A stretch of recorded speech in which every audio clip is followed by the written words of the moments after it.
Hi, I'm Hal Roberts. This is Bridge City News. Here's some of the top stories we've been following. The federal government says around 1,700 Canadians are waiting to be airlifted out of war-torn Sudan. The union representing striking public sector workers is allegedly threatening to block our borders. Political reporter Brian Lilley has the details. And we caught up with a man who's running across Alberta, raising money and awareness for Autism Speaks Canada. BCN's Micah Quinn will have that story. Your nation, your province, your southern Alberta.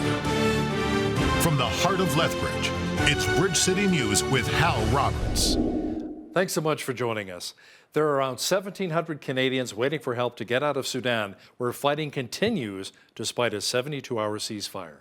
Prime Minister Justin Trudeau says his government is working to airlift some out, and that 2 Royal Canadian Navy ships are sitting off the coast of the East African nation.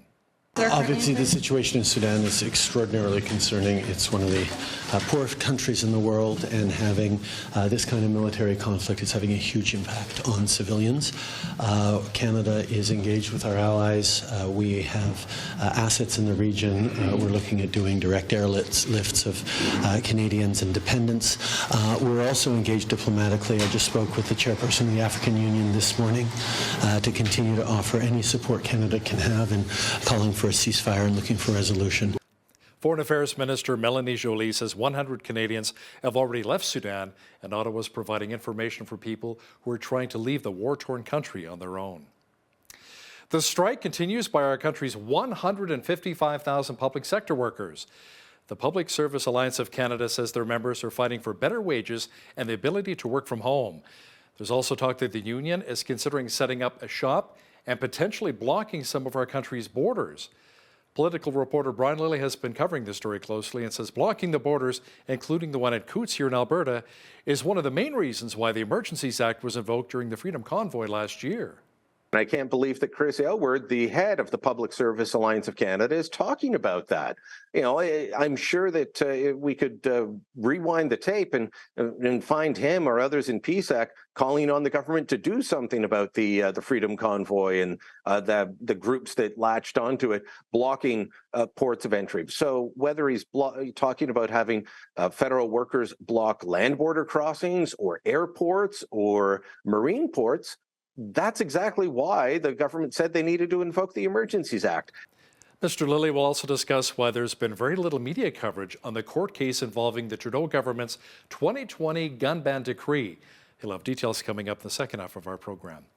Federal NDP leader Jagmeet Singh says it is so terrible that many federal government employees have had to walk off the job. He says the Trudeau government has had 2 years to negotiate a new deal with the union. He says the PM needs to get involved right now. Where is the Prime Minister in this? One of the biggest strikes in our country's history, and where is the Prime Minister?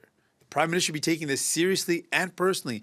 These are the workers that work for the Prime Minister. They work for the government. The Prime Minister often talks about the importance of workers. Well, where is he then? If he thinks this is important, he thinks workers are serious, he takes workers seriously, he should be showing up, taking this matter seriously, getting personally involved, and finding a solution. And that means negotiating a good contract that respects these workers. Federal Conservative leader Pierre Poilievre also weighed in on the strike, saying the walkout has impacted so many Canadians. But the consequences are that 700 soldiers have been without heat and warm water. Canadians are now told they're not even to apply for passports, let alone get one, meaning that they'll miss international weddings. Our veterans, our seniors, our small businesses, our taxpayers are all being ripped off. Now, how much are they going to have to pay to bring an end to the Prime Minister's cause strike? There is a competitive deal on the table, but the PSAC continues to insist on demands that are unaffordable and would severely impact our ability to deliver services to Canadians. Now, Canadians can expect both parties to bargain in good faith and find compromise. That is what we are focusing on, Mr. Speaker. A group is hoping to launch a class action lawsuit in British Columbia against Provincial Health Officer Dr. Bonnie Henry and her COVID-19 mandates. The suit was brought forward by the Canadian Society for the Advancement of Science and Public Policy and supported by the Institute for Freedom and Justice. The group is challenging the very premise of the emergency declaration. Now, to chat about this in more detail is one of the lawyers involved in the class action lawsuit, Eva Chipiuk, who joins us now from Vancouver. Eva, what is interesting about this case is that Dr. Bonnie Henry must submit to answering questions under oath. Questioning would take, around 3 weeks? At least the plaintiff is anticipating that Bonnie Henry would be cross-examined for 3 weeks. The catch is that at this stage, they're asking the court to certify this as a class action proceeding. So this is very administrative. And then if this class action is certified, then we get into the meat and potatoes, and that would exactly be what we're talking about. Dr. Bonnie Henry would be subject to very substantive discoveries, because we would really get into when and why that emergency declaration was made. Now, unvaccinated BC healthcare workers have not yet been hired back. Ontario and Nova Scotia have adopted a similar policy. Why are things so different between the different provinces? What is interesting, it still does beg the question, how is the science different province to province, particularly when you see it's like on one end of the country, plastered in the middle in Ontario, and then at the other end of the country. So it's a very strange way when we're talking about science, science should not be different from jurisdiction to jurisdiction. So great question. Would love to know the answer. And I think that's something that BC residents should have an opportunity to ask Dr. Henry. Now, the BC government says if this class action lawsuit is certified, it would be very pricey for the province and for taxpayers. Could the BC government potentially settle and compensate British Columbians for what they endured during the pandemic? A settlement, I guess, always is an option. So that is a potential that would be out there, but I really don't know how they would proceed moving forward. I think everything depends, like I said, on whether or not this gets certified. So in the class action, the lawsuit just can't go forward. In a normal lawsuit, you file your claim, the other side files the defense, and off to court you go. But with the class action proceeding, there's a very big administrative hurdle and procedure you have to take, where you have to convince the court and the judge that all these plaintiffs should be together, and the court has to make that determination. So that's where we're at right now. One resident in BC started all of this, Kip Warner. Thanks so much, Eva. That was Eva Chipiuk, an Alberta lawyer working to certify a class action lawsuit against BC Provincial Health Officer Dr. Bonnie Henry in Vancouver. Well, it was nice to be in the mid-teens again today with lots of sunshine here in southwestern Alberta. Jeanette Rocher is in now with all of the weather details. Jeanette, we may even see close to 20 degrees this week in Lethbridge. Yeah, that's right. As early as Wednesday, that's when we should be seeing those temperatures climb up to 20 degrees. Keep in mind, though, it has been a little bit blustery out there.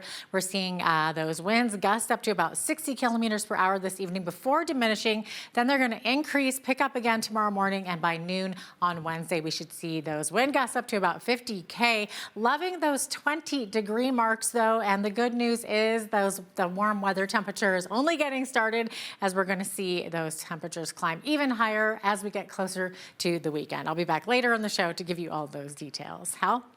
Great. Thanks so much, Jeanette. U.S. President Joe Biden officially announced that he will be seeking re-election next year. He's asking voters to help him finish the job he began in his first term, while drawing a contrast to Republican politicians saying they are clawing back the rights of Americans. Biden is already the oldest U.S. president in history when he was inaugurated back in January of 2021. At the end of a second presidential term, if realized, Biden would be 86 years old. Recent polling shows that Biden's approval ratings are barely above his predecessor Trump's historically low levels. The Alberta government announced that $179.5 million in grants will be dished out to support 122 bridge, road, community airport, and water projects. That includes $7.74 million for the town of Milk River. Funding will be used to help develop effluent irrigation and wastewater lagoon upgrades. Now, the County of Warner will also be receiving around $580,000 to replace a couple of culverts and to improve the roadway network. The province also announced more funding to support 2 continuing care modernization projects.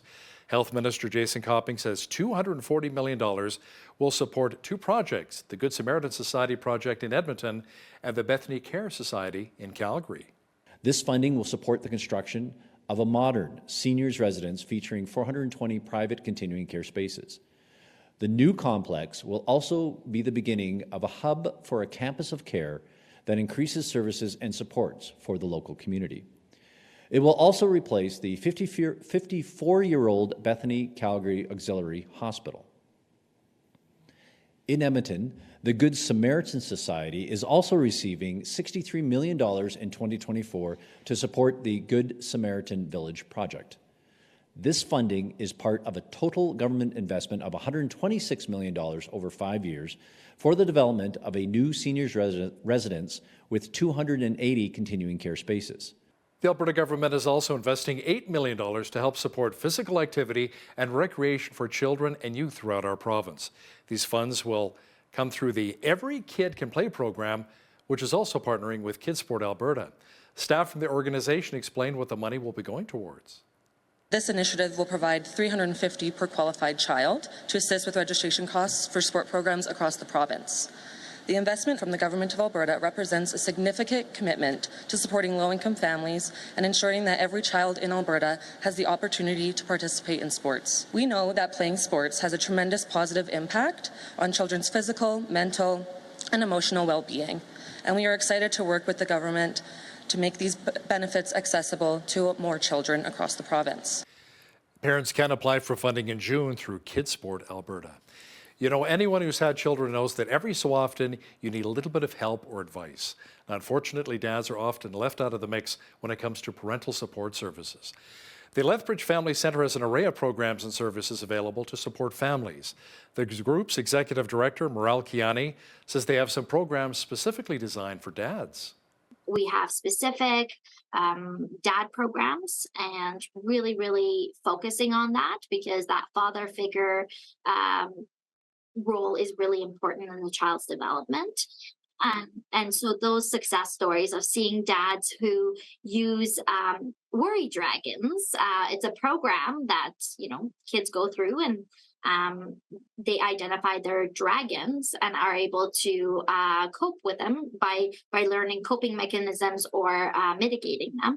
But now that a dad and their little one have been in stores and they're identifying. They're kind of looking at people and going, "Ooh, that person's dragon is bigger than this person," or "Ooh, that person has their dragon under control." So it's actually built this connection between the dad and the child. Make sure you catch the full Q&A with Maral Kiani from the Lethbridge Family Centre and BCN's Jeanette Rocher coming up after business news. A Lethbridge man is running across Alberta to raise awareness and funds for Autism Speaks Canada. Now, the incredible part is he's hoping to do so in only 96 hours. The goal for the initiative is to raise just over $22,000. Video journalist Micah Quinn caught up with Austin Sedgwick on the road just past Medicine Hat via Zoom to ask him why he's putting his best foot forward for a great cause. Autism, for me personally, I worked with people with autism, but growing up and stuff, I've never really been around it. So I wanted people to educate me and others, and that kindness matters kind of thing. Austin Sedgwick started his long trek at the Alberta-BC border on April 22nd and will end at the Saskatchewan border on the 26th. It was actually live for the first couple of days. I was holding my phone on my Instagram. It was supposed to be a live run the whole time, but I'm just way too exhausted to do it this last day. So just kind of updating people. People would honk and say woohoo or whatever. And then you get the other side where people honk and be like, get off the road kind of thing, you know? Sedgwick says the run works entirely off of people making donations. I thought I was going to have more breaks than I have. But so it's every 2 hours. So I had a couple of leg breaks where I sat down and I was live. And I just said, this is the point in my run where I need a donation to come through. And basically it's any amount. People just donate whatever they want, and then I start running again. So far, the run has raised over $5,000 of its $22,000 goal. Sedgwick highlighted what his training regime looked like before undertaking the run. I ran a little bit here and there, but then I did 5 marathons in 5 days. And then I said, oh, that's good enough. And now here we are, and I'm really paying the price for it. So my girlfriend has to force my knees up in the every morning, and then I can get going again, kind of just like a kid, man, getting the rust out. And then once I get going, it's good again. So for more information or to donate to the run, you can visit Sedgwick's Instagram page. For Bridge City News, I'm Micah Quinn. By the way, Sedgwick says once he's done with his run, he'll have just over a month to rest up before heading into the Stampede City for the Calgary Marathon on May the 28th. The city of Lethbridge has launched their new website as of Tuesday morning. Around $200,000 was set aside to bring this initiative to fruition. Officials with the city say it's much more user-friendly and way easier to navigate than the original. We're looking at items that are mostly accessed. So we got to give a huge shout out to 311 and how they've been able to help citizens get in touch with the services that they need and answers to their questions. But that'll be integrated as well into the website so that those questions could be answered there as well. So yeah, it's just the ease of use, I think, and is what makes it easier to get around for sure. It's a lot cleaner looking. It's a lot simpler. Blaine touched on it. We went from 2,000 web pages down to just over 300, which is a huge change. So things are going to be easier to find. We were like 6 or 7 clicks in some cases to find content before. We're now down to 3, worst case. And the way things are organized are a lot more streamlined now. So it was organized before by department or by how we worked as a city. It's now organized by how residents find things. Chapman says the old website was around 20 years old and it was time for an upgrade. Fire officials with Lethbridge County are putting out a reminder to be very cautious when burning fires, as our strong winds can cause massive grass fires. We're also inching closer to those hot summer months, and grass fires can happen more often. Byron Fraser with Lethbridge County says they've even seen a few fires in the county already because of the warm, dry conditions. The fuels right now are from last year, right? So they're last year's grass, last year's weeds, all that. So they've been dead for a long time and no moisture left in them. So with the winds we have, the fire we had last week, it was incredibly fast moving, right? There's no moisture getting in its way because the fuels are very old and dry. And until we get nice green grass coming up, that's kind of how it's going to continue. Fraser says in the last few weeks they've had to deal with around 2 or 3 fires, and he says fire causes are typically because of human error. The city of Calgary has struck a new deal to replace the Saddle Dome with a new event centre. In a news conference, Mayor Jody Gondek says the city has reached agreements with the province, Calgary Sports and Entertainment Corporation, and Calgary Stampede to proceed with the build. The project will cost around $1.2 billion, and the city investing over $500 million towards the project. That's great news for Calgary. Well, we had some great news today. Lots of sunshine, another gorgeous spring day here in Lethbridge. And the good news is that mercury is climbing even higher this week. A complete look at the weather picture is coming up.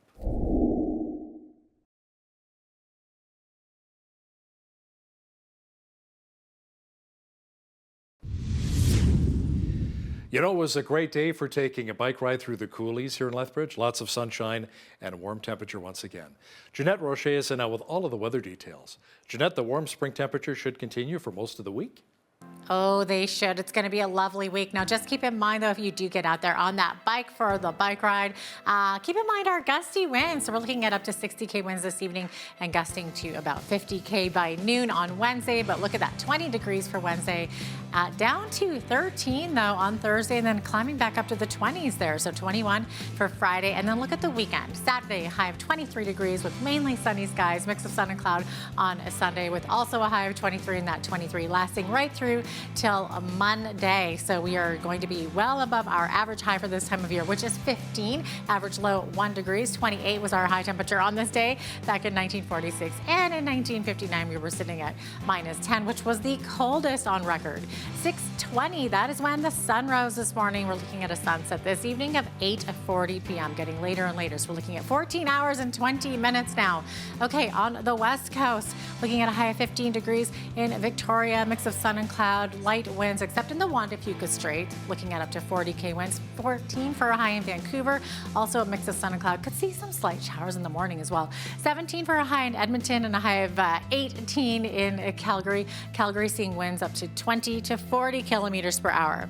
Going to be also a bit windy in the rest of the prairies. Saskatchewan, 13 for a high in Saskatoon with mainly sunny skies, but we're looking at 30 to 50K winds and 20 to 40 to 60K winds also expected tomorrow in Regina. Regina with a high of 12 degrees. Now, Winnipeg sitting at a high of 9 with 5 to 10 millimeters of rain and could see up to 60K winds. So it's going to be rainy and windy in Winnipeg tomorrow. As we look to the rest of the country here, central part of Canada, 40% chance of showers expected tomorrow in Toronto with a high of 11 degrees, 11 sticking around in Ottawa as well. Showers throughout the day. Also a risk of a late afternoon thunderstorm. 14 for a high in Montreal. Montreal also looking at a 40% chance of showers. As we look to the Maritimes, Fredericton's high for tomorrow, 14 degrees with a mix of sun and cloud. Fog in the morning, though. It's actually going to be very foggy tomorrow morning across most of Atlantic Canada. Same thing for Halifax. High of 15, though.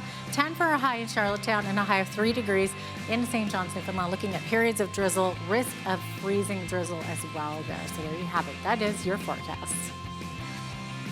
Today's weather report is brought to you by Ridge Utilities, providing competitive rates for electricity, natural gas, and internet, while investing back in communities across southern Alberta. The union representing 155,000 federal workers remains on strike for a 7th straight day. The Public Service Alliance of Canada says mediated talks with the federal government continue, however, in Ottawa. The president of the Treasury Board sent an open letter to public servants identifying the remaining issues of contention. Mona Fortier says the sticking points are wage increases, teleworking, outsourcing contracts, and seniority rules in the event of a layoff. The union is promising to escalate its picketing this week, including pickets at different ports in the country. Canadian National Railway says it reaped record first quarter revenues due to a bumper grain crop and higher oil prices. CN is reporting revenues of $4.3 billion for the quarter that ended March the 31st. That is a 16% boost from a year ago. The Montreal-based company says net income jumped to $1.2 billion in its first quarter from $918 million in the same period last year. CN is also boosting its forecast for the year, predicting adjusted diluted earnings per share growth in the mid-single digits compared with last year. The company says its board approved a second quarter dividend of 79 cents per common share. Swiss banking giant UBS says it took in just over $38 billion Canadian in new money in the first quarter amid the fallout over its Credit Suisse takeover. The Zurich-based bank says almost $10 billion came within 10 days after the announcement it was taking over its ailing rival. UBS is set to become Switzerland's biggest banking titan after the merger closes in a few months. The forced marriage of Switzerland's two biggest banks was designed to help Credit Suisse and help stabilize the global financial system after the collapse of two U.S. banks last month. Now, here's a look at today's markets. The TSX was down 236 points on the day to finish at 20,439. The Dow was down 344 points to 33,530. The S&P 500 was down 65 on the day to 4,071, and the Nasdaq was down 238 points to 11,799. West Texas Intermediate Oil was down $1.69 to $77.07 U.S. per barrel. Natural gas was up 3 cents to $2.31 U.S. Gold was down 4 cents to $19.9735 U.S. an ounce, and silver was up a cent to $25.02 U.S. an ounce. Feed wheat is at $11.20 per bushel, barley's at $9.12, canola's at $17.40, and corn is at $10.34 per bushel. Live cattle were unchanged at $174.30. Feeder cattle were down 48 cents to $202.08, and lean hogs May contract was down 83 cents to 76.88. The Canadian dollar was even over the past 24 hours at 73.38 U.S.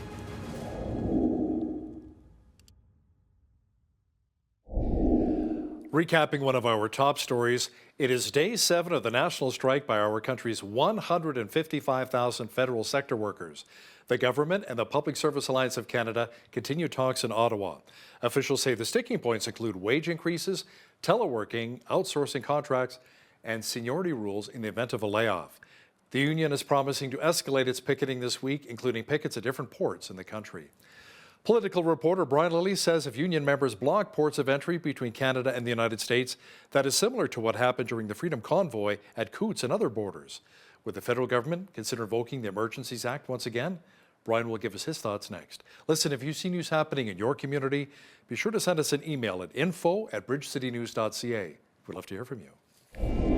Here's today's Bridge City News Community Calendar. The Lethbridge Senior Citizens Organization is hosting the 2023 Live Well Showcase, a trade show for active aging. This event is taking place April 27th and 28th, beginning at 10 a.m. There will be over 70 exhibitors, door prizes, along with knowledgeable speakers sharing on fraud prevention, estate planning, and Alzheimer's prevention, plus an opportunity to meet Lethbridge East and West provincial candidates. Admission is free. For details, visit the LSCO's Facebook page.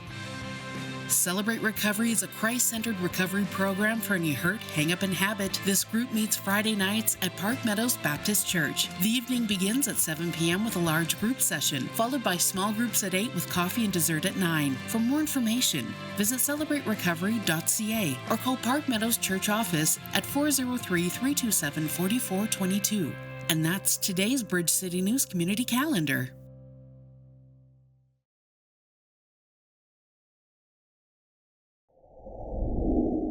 The public sector strike continues across the country. Around 155,000 federal workers have walked off the job, affecting so many industries across Canada. The Public Service Alliance of Canada, or PSAC, is demanding better pay for its members. Now, to talk about this in more detail is political reporter and Sun columnist Brian Lilley, who joins us once again from Toronto. Brian, Canadians are all about supporting these federal workers for better wages, better pay, but the union also wants $3 million for a social justice fund? This is a perennial ask from the Public Service Alliance of Canada.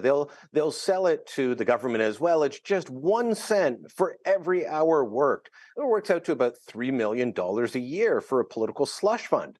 And smartly, governments going back over the decades, liberal, conservative, back to liberal again, have always said no. This is not what the general public, the taxpayer, should be funding, just because the union wants to do it. I'm sure it would be causes that, if I use my own union as an example, yes, I'm in a union. It's not by choice. It's part of being in my job. Well, they support a bunch of political causes I don't. Now, can you imagine that with a union with 155,000 public sector workers? They're going to be supporting all kinds of crazy stuff. But, the wage demands, that remains one of the sticking points. And really, the government's offer is fair compared to recent contract settlements. The contract demands from the union aren't crazy for most of the workers. So they're asking for 14.5% over 3 years. The government's offering 9%. I'm sure you can find somewhere in the middle on that. But for the taxation workers, Hal, they're asking for 9% immediate raise plus a bunch of higher annual raises that would bring it up to about, be the equivalent of a 30% raise over 3 years. That's not something that's going to happen. And it's hard to find common ground there. Like I said, for the majority of workers, I think it's about 120,000. You're trying to parse the difference between 9% and 14.5%. At some point, you say, let's meet in the middle or close to the middle. You can't do that when it's 9% versus 30%. Now, the union has also discussed moving picket lines to block ports in Canada. Wouldn't that kind of be like blocking the ports of entry at Coutts here in Alberta, and why the Emergencies Act was invoked? It absolutely would be. And I can't believe that Chris Aylward, the head of the Public Service Alliance of Canada, is talking about that. I'm sure that we could rewind the tape and find him or others in PSAC calling on the government to do something about the Freedom Convoy and the groups that latched onto it, blocking ports of entry. Because, somewhere like Coutts, it's a land border crossing, but it's considered a port of entry into Canada. So whether he's talking about having federal workers block land border crossings or airports or marine ports, that's exactly why the government said they needed to invoke the Emergencies Act. I think it would end up with them losing what little public support they have. It's interesting. People are generally, everyone understands the need for a raise. Dealing with inflation, we can all look at our own household budgets and go, yeah, they deserve a raise. I'd like a raise, or I just got one. We can understand that. It's the rest of it where the public service unions just do not have the public on their side. And I think they know that. Brian, one of the other big headlines this week included the new Volkswagen EV battery plant for Ontario. Now, that's good news for those in central Canada, which would create around 3,000 new jobs. The Trudeau government offered $13 billion in subsidies for an investment by Volkswagen of just $7 billion. 13 billion taxpayers' dollars, VW $7 billion. You say Albertans should be outraged by this. Why is that?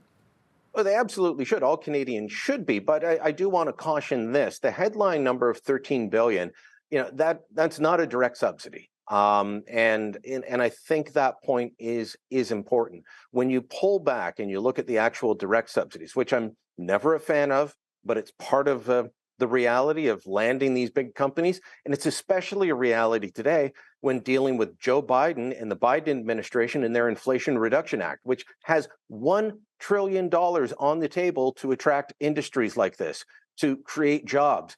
It is incredibly hard to compete against that. And that offer by the Biden administration came out in the middle of the negotiations with Volkswagen. And so the federal government sweetened the pot at the end. So the actual upfront subsidies, it's a $7 billion investment from Volkswagen. That includes $500 million from the Ford government, the Ontario government, and $700 million from the Trudeau government in Ottawa. The rest, a lot of it is tax breaks in exchange for production targets and job targets being met. And so I never love hearing those described as subsidies, just like I don't for the oil and gas industry when we're talking about exploration and you can get tax credits. You pay a lower tax rate. This plant will create about 3,000 direct jobs. It's going to have supplier plants next to it. There's 1,500 acres set aside for industrial development here. The Volkswagen plant, which will be the biggest in Canada, is only 370 acres. The rest is going to be all the other plants. So 30,000 jobs total. That's massive. So for the people saying, well, you still shouldn't give them a tax break, they're a big company. You've got the choice. You can tax them at, for example, half the rate and get some taxation plus all the taxation from those jobs, or you can tax them at the full rate, but have zero jobs and zero investment. Which one is the smarter of the two? The Prime Minister said Canada will get its money back within 5 years. I'm highly skeptical of that. But this isn't the old-fashioned type of just hand them the money that we used to see decades ago. I'm not a big supporter of the Trudeau government, but governments of all stripes at all levels have gotten smarter than what we were years ago when it was just hand over the cash to the CEO. Brian, many Canadians are still talking about the Chinese election interference issue. It's a big story. It appears as though Prime Minister Justin Trudeau may have put the issue behind him. Has he? And is he in campaign mode right now? What are you seeing? Well, I can point to several things, including some of the comments he made at that Volkswagen announcement last Friday. It was kind of strange. I've been to a lot of these announcements, and they tend to be nonpartisan. You don't take shots at other parties, other levels of government. And yet there was Justin Trudeau taking a shot at Karen Vecchio, the local Conservative MP who came out in support of this, and taking shots at Pierre Poilievre. You've got the CEO of Volkswagen sitting there putting in money, and you're talking petty partisan politics of making sure you score a point. He definitely seemed campaign mode. Then there were two other videos that he put out. One, Justin Trudeau just decided he had to tell us once again that he's pro-abortion, pro-choice in his language. He put out a video and he's holding up his phone and he says, maybe you've seen this video. And it's the video of him confronting or being confronted by the teenager, a 16 or 17-year-old kid who he told to pray more on his abortion stance for being pro-life. It was a campaign style video for that. And then he's got another video that I swear he just took the text of a Doug Ford speech from the last election and copied and pasted it, because last election here in Ontario, Doug Ford kept saying, we're the party that says yes to new jobs. The opposition says no. And that's what Trudeau's doing. He's saying that the Conservatives are the party of no. They're no to this, no to that. We're saying yes. We're going to build. We're going to do great things. Three very campaign-like moments within a matter of days says to me, he's not worried about the Chinese election interference story anymore. And whether an election is coming or not, he's back on campaign footing. NDP leader Jagmeet Singh, Brian, says he wants to keep the coalition with the Liberals in place until the year 2025. But let me ask you something. If Trudeau's in campaign mode right now, is there any talk or any chance that maybe Singh would pull the plug on the coalition earlier so we could go to the polls sooner? You know, I haven't seen that from Jagmeet Singh. And, you know, every time you and I talk about this, Hal, I get emails saying, well, Jagmeet Singh just wants to get his pension, which kicks in 2025. You know, there might be some truth to that, but also he has other factors to consider as well. And the NDP just isn't in a good spot. If we were to see a sudden election, my guess is it would come from the Liberals if and when they feel comfortable. The Conservatives tend to be ahead in most polls right now, but not near majority territory at this point. And so, you know, if the Trudeau Liberals see an opportunity, they'll be very opportunistic and try and seize that and try and see if they can win in the right locations to either expand their minority or even go for a majority. Majority is unlikely at this point. But one thing's clear, Justin Trudeau, in my mind, he's got the election interference behind him, and he still wants to fight Pierre Poilievre come next election, whenever that happens to be. Brian, days after the Rogers takeover of Shaw's mobile and internet business, the company announced changes to the executive leadership team of what will be the merged firm. Now, people from both companies have taken on top roles, but the naming of a Trudeau insider has raised some eyebrows. Brian, there appears to be a little bit of controversy surrounding Navdeep Bains. Man, Navdeep Bains, longtime Liberal MP, smart guy, got to know him when he was on the opposition benches years ago and when he was first elected. When the Trudeau Liberals came back and won power in 2015, he became the industry minister. And he was the industry minister for 6 years. He was in charge of regulating the telecom companies. Now he's going to be the guy who oversees the lobbying of the Trudeau government for Rogers. That is quite the turnaround. There is a 5-year cooling off period for cabinet ministers, for senior government officials when they leave government to when they can lobby the government. It's called the Federal Accountability Act. Stephen Harper brought it in 2006. Navdeep Bains is only, you know, if you go by when he left cabinet, he's only 2 years, 3 months from when he resigned as Minister of Industry. So he's got almost 3 full years to go before he can lobby the government. Now, both he and Rogers say he will not be communicating with the government on behalf of the company. But this, it just shows how insular we can be, especially here in central Canada.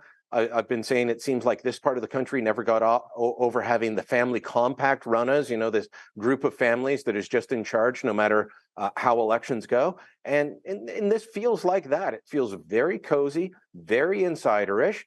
And, you know, is it going to be Navdeep Bains running into his former cabinet colleagues at events? Is it going to be somebody calling up and saying, hey, Francois, good to chat with you. Nav told me I should call you. All these things raise questions. I mean, and this is not a small thing. Rogers is one of the biggest telecom companies in the country. They're taking over Shaw. That's going to make them even bigger. They've got a lot of issues to deal with the government. And do they now have an insider track? Yeah, let's see how this plays out. Brian, a court case challenging the May 2020 gun ban decree by the Trudeau government has been going on in Ottawa, but there's been very little media coverage of it. Why do you think that is? I can tell you why I'm not covering it beyond the fact that it's in Ottawa. I believe there is a live stream of the court case. It is a long, drawn-out process, Hal. It's been more than a week of lawyers for various groups getting up and talking, some lawyers speaking all day. It's very complex. This is hard to cover and hard to get media attention on a long, drawn-out court case like this when it's something sensational like a murder trial. So I know that myself and some others in the media are paying attention to it. I know people like Tracy Wilson from the CCFR are putting out regular updates online.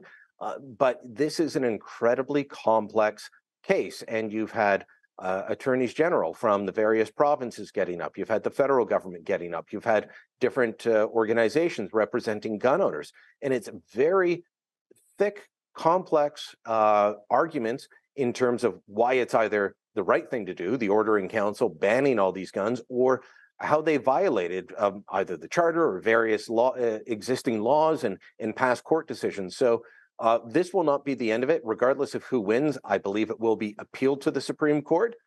If the government wins, I can see the Supreme Court saying they won't hear it. If the gun groups win, then definitely the Supreme Court will hear it, most likely, in my view, in a political attempt to overturn any victory by the gun groups. Brian, one of the big stories we've had on Bridge City News recently was that $20 million gold heist, which took place at Pearson Airport in Mississauga. It almost sounded like something lifted from a movie script. Have the police made any arrests yet? What's the latest? No, they have not said much. There's a story that I broke a week ago, stumbled across it. When we first heard about it, it was $100 million worth of gold. Turns out that was the full shipment. They didn't get the full shipment. Whoever got away with it, and I'll explain something in a second, whoever got away with it only got part of the shipment. And what's interesting is when you look at the language the police said in their only news conference on this issue, they didn't say it was a robbery. And a robbery has a very specific definition. You've got to have guns or knives. You've got to either use force or threaten force while you're stealing something. Theft is you're stealing it without violence or the threat of it. But what the police said was that these valuable items, gold and banknotes to the tune of $22 million, it was removed by illegal means. That's interesting choice of words, and it's always worth noting that police are normally very precise in their language. So still trying to figure out what removed by illegal means, to sound like Bill Clinton a little bit there. Yeah. Political reporter and Sun columnist Brian Lilley, thanks so much for joining us today from Toronto. Thank you, Hal.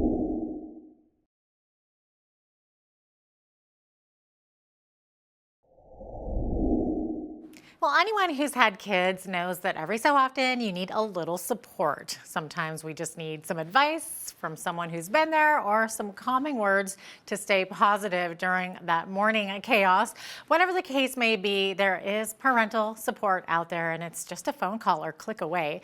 To discuss the counseling and resources that parents can tap into, I have Meryl Kiani joining me from the Lethbridge Family Center. Meryl, welcome. Thank you, Jeanette. How are you? I'm great, thank you. I just really want to dive into this. So, I know a lot of parents might not know about the Family Center. So what is it and what does it do? I mean, when I started researching, to me, it almost seemed like a kid's help phone, but for parents in a way. Yes, yeah, absolutely. So Family Center is there to provide that prevention and early intervention programming and resources to Lethbridge families and all the caregivers and children that to build those resiliency skills and be able to provide them with the tools and the support that's needed to thrive in the future. So we have a variety of different programming and support out there.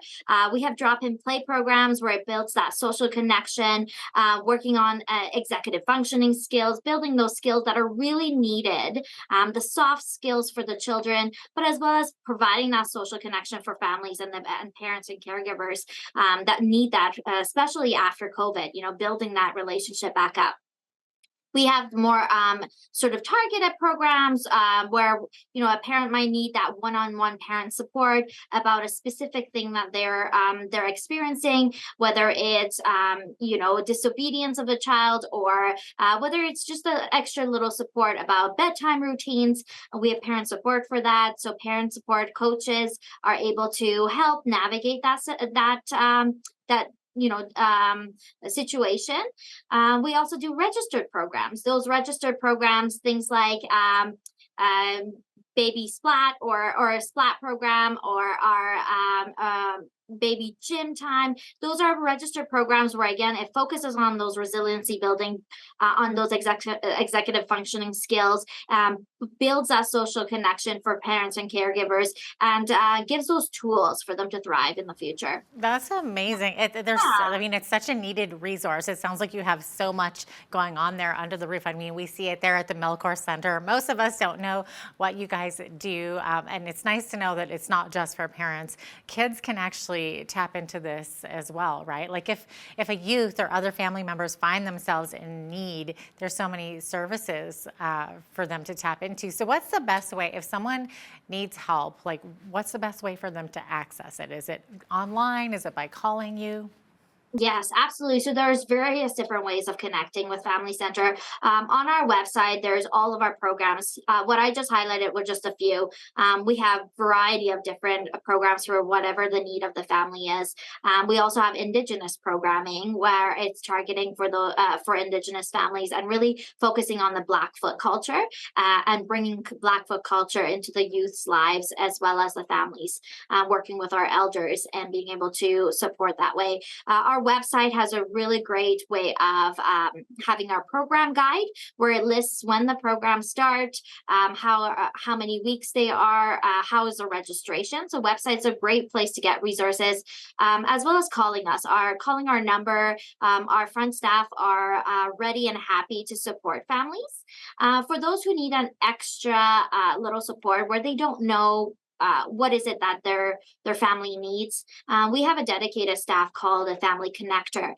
So our family connector is our system navigator where they're able to do an interview process with the family and see really what are your needs right now, what are the priorities, and be able to support whether it's within Family Center or external to Family Center, being able to support and provide that wraparound service for families. So I would say our website as well as our phone number is the best way to connect with us. Our number is 403-320-4232, and that will connect it to our main reception, and then they can navigate through that. Yeah, no, that's wonderful. And you mentioned so many programs there, counseling, there's the coaching, all of that. Even if just the parent has to come in for assessment, do you offer childcare on the spot there as well?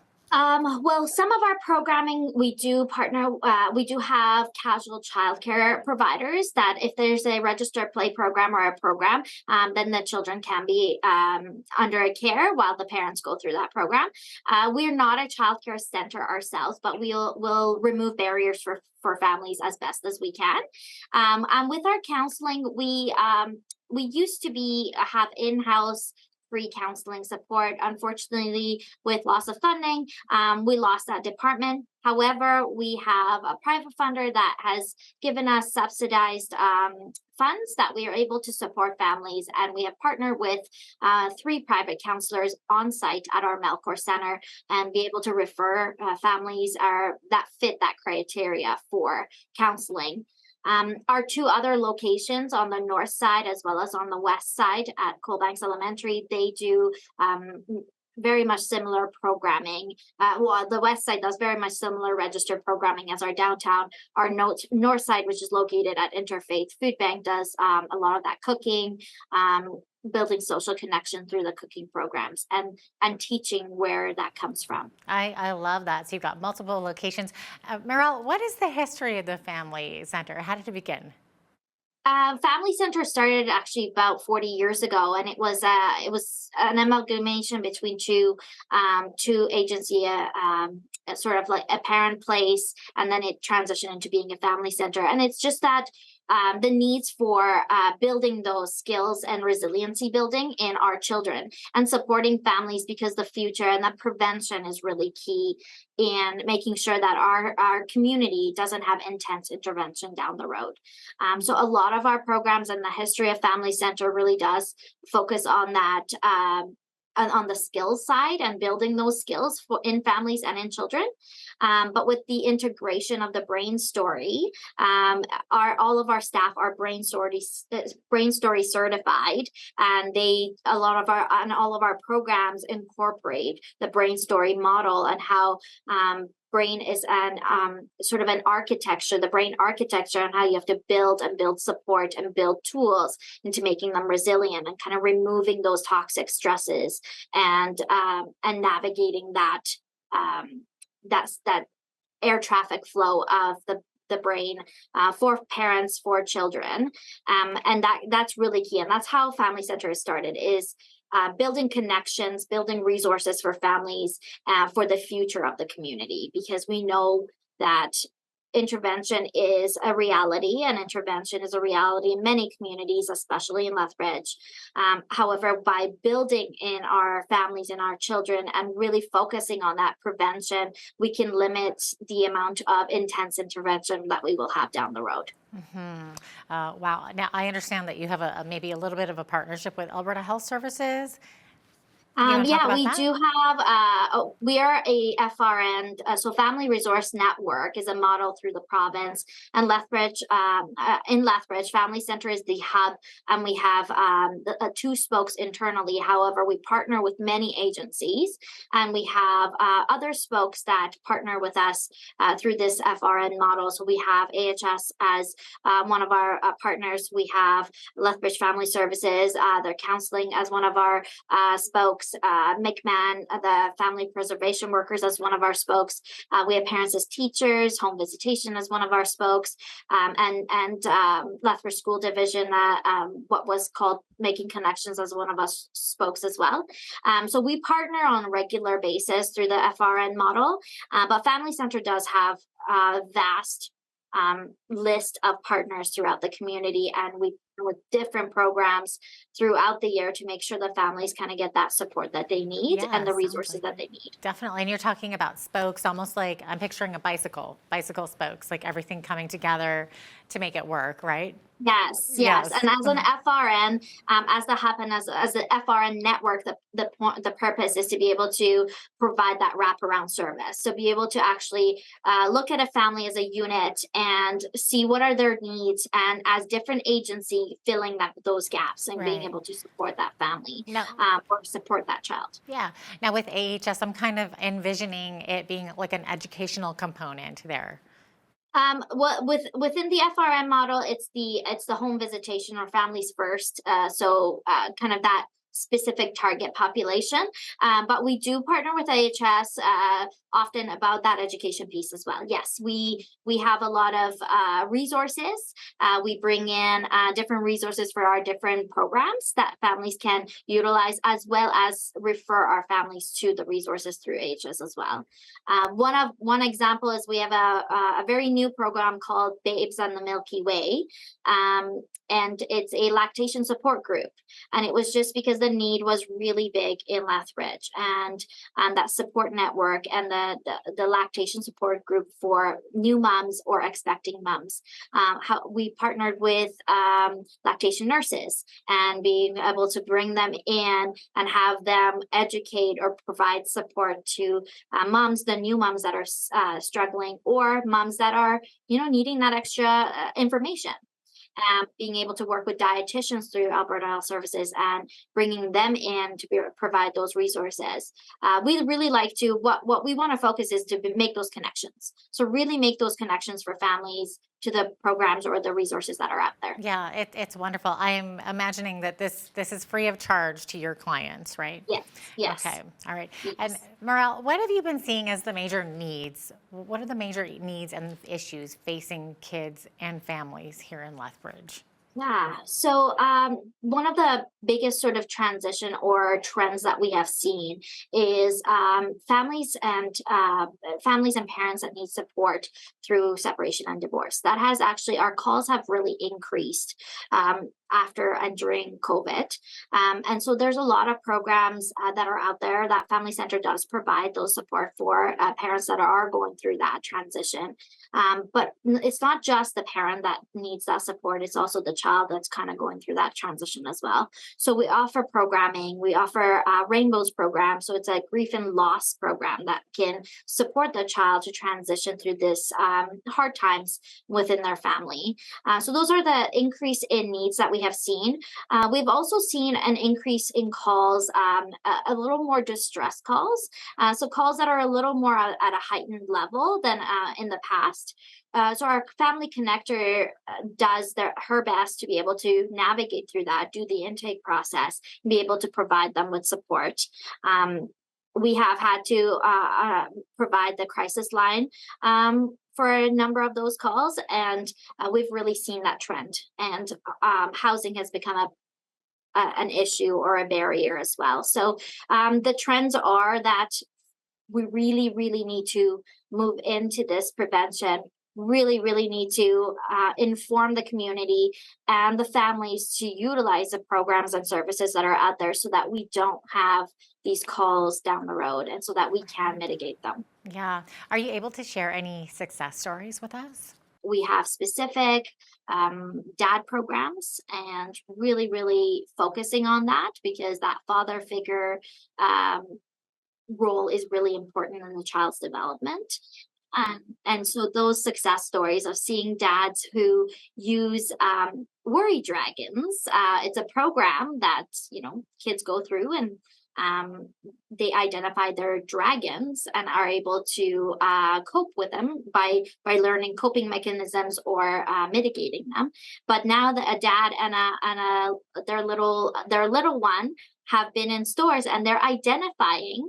They're kind of looking at people and going, "Ooh, that person's dragon is bigger than this person," or "Ooh, that person has their dragon under control." So it's actually built this connection between the dad and the child to be able to do that. So it's a really great way of seeing our programs implemented in the community. I think that's wonderful because it seems like there are so many resources out there for moms, but a lot of times dads get kind of forgotten about in the mix, don't they?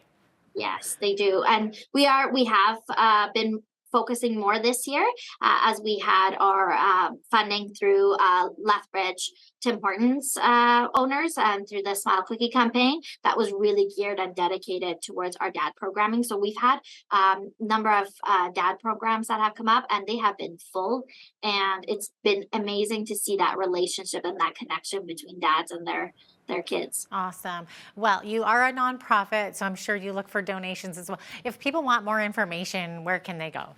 Absolutely. So our website is the best place to go. We are always looking for donors, supporters, but we also love our volunteers as well.